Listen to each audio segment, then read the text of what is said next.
Bom, voltamos à programação normal e hoje para falar sobre o caso mais debatido da última semana, pelo menos no mundo do marketing, quem sabe nas redes sociais, lotadas de expert, né? Afinal de contas, todo mundo é influenciador, por essência, mas não necessariamente de marketing, ou sim. Se a gente for analisar o movimento do brasileiro, principalmente que é grande usuário, né, heavy user de redes sociais, a gente vai ver que cada vez mais assuntos do momento são debatidos, ou melhor, criticados por todos, e a gente deixa às vezes de procurar algum especialista para comentar sobre aquele caso, por mais que a opinião dos especialistas também possam, de alguma maneira, né, ser diferentes, né, divergir. Mas vamos ao que interessa, eu vou trazer a minha opinião e eu trago ela atrelada, tá? Toda a minha experiência com construção de marca, com branding, e é um prazer estar compartilhando essa visão aqui com você. Se de alguma forma esse vídeo faz sentido e essa análise fizer sentido, ao final do vídeo não deixa de se inscrever no meu canal e deixar um like aqui também. E claro, compartilhar esse vídeo com o maior número de pessoas possíveis, porque a reflexão que a gente vai trazer aqui, ela é muito interessante quando a gente fala de construção de marca e vê que não necessariamente uma movimentação como essa está errada.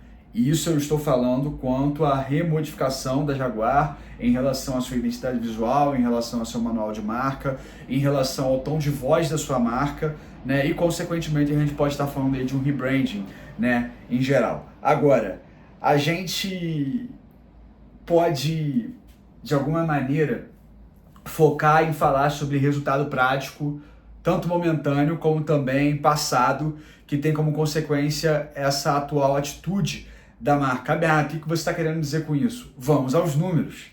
Quando a gente fala de branding e de rebranding no mundo como o nosso, a gente fala de números, né? E para isso eu fiz algumas pesquisas e trouxe aqui algumas anotações que, na minha opinião, são de grande, tá, relevância para a gente analisar esse caso.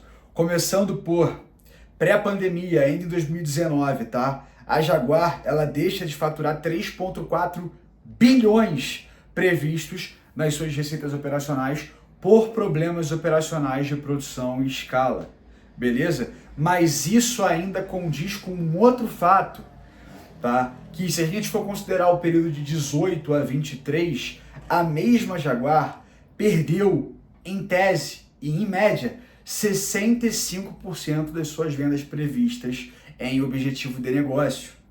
65%, caindo ali de uma média de 180 mil, tá, carros anuais para 65 mil carros anuais.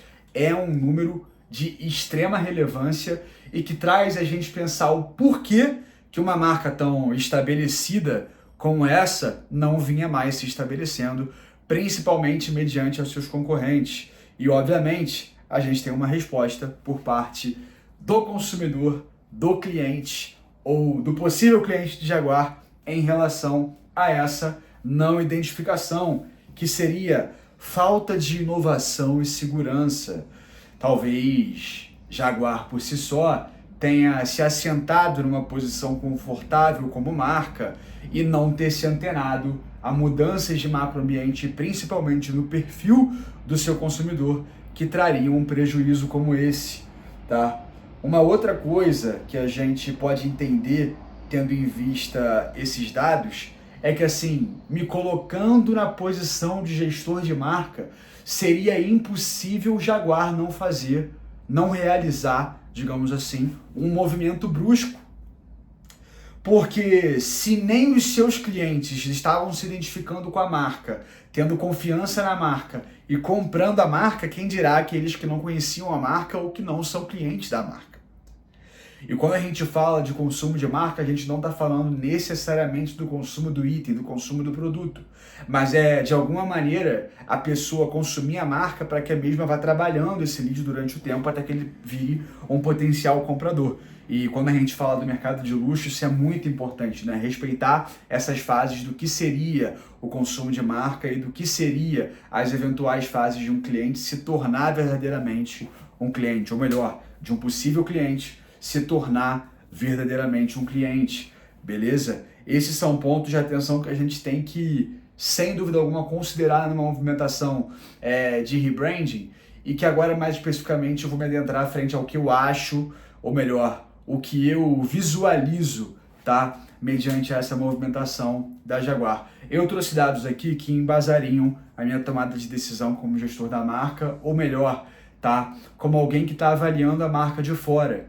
Era mais do que necessária uma movimentação, né? Um rebranding de Jaguar e, obviamente, traçando e cruzando os dados de passado que são de prejuízo, cruzar esses mesmos dados, tá? Com um cenário de oportunidade para corrigir esse balanço, para a empresa voltar a gerar lucro e para a marca voltar a ser uma marca querida, benquista, desejada. Lembrando, com os dados que eu trouxe, Jaguar não era mais uma marca desejada há muito tempo. A gente está falando de um prejuízo de mais de 65% de queda em vendas de 18 a 23. Isso dá uma média, tá, de mais de 15% ao ano de queda no número de vendas e, consequentemente, um prejuízo enorme para a empresa quando a gente vai avaliar o custo operacional dela, tá, com a margem de lucro que ela tem.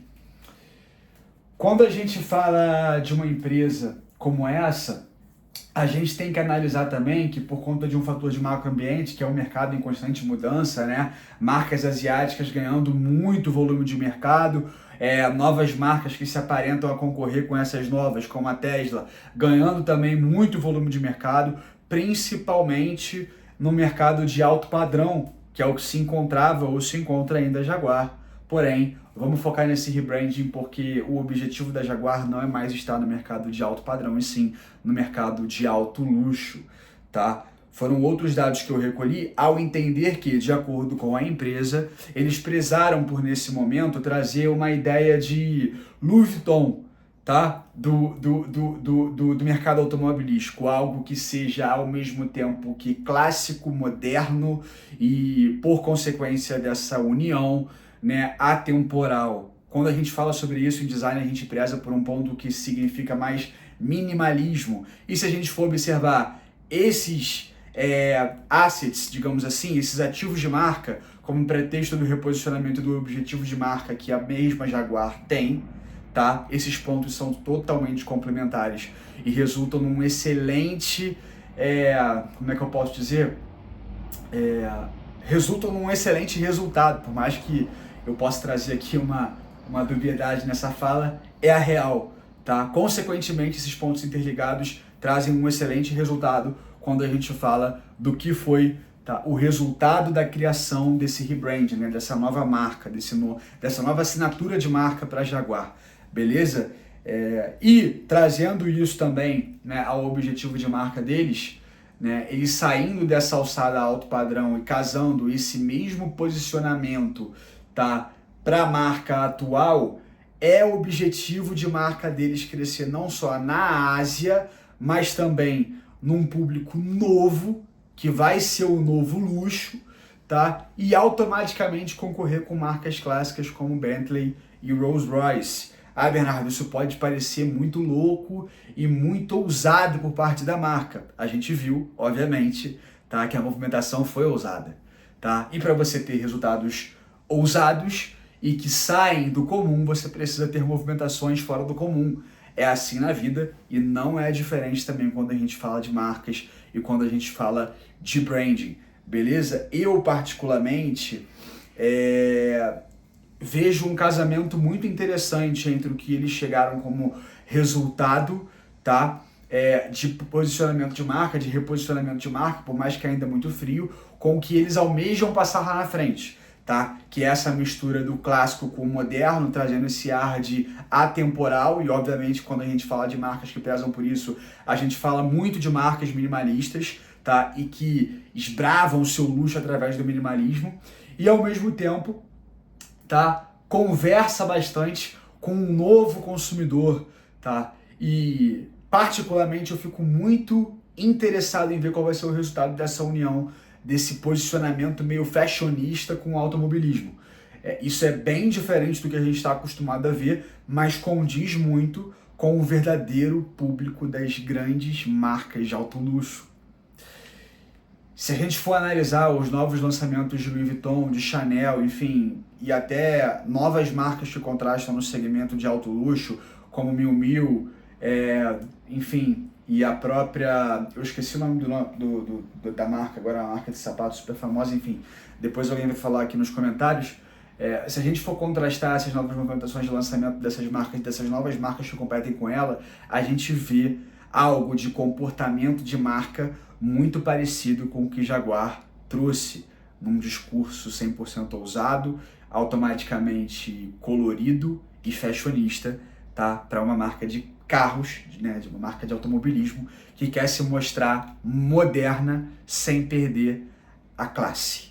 Então, se o objetivo de marca de Jaguar é esse, ela tá a um passo de alcançar, tá? Por mais que ainda seja um primeiro momento que isso possa dar muito errado, o objetivo traçado aparenta ser esse, e isso através, inclusive, de feedbacks que a marca tem dado mediante a todo esse rumor, beleza? E na minha posição de analista, se o objetivo é realmente esse, tá? Eles estão no caminho certo. E mais, eu estou muito curioso para ver, e aí é mais uma anotação que eu fiz frente às pesquisas que eu levantei para falar sobre esse caso, o lançamento do primeiro carro, do novo modelo, né, já estampado e assinado por essa nova marca da Jaguar. E esse lançamento vai acontecer nada mais, nada menos do que a Semana de Arte de Miami, a Miami Art Basel.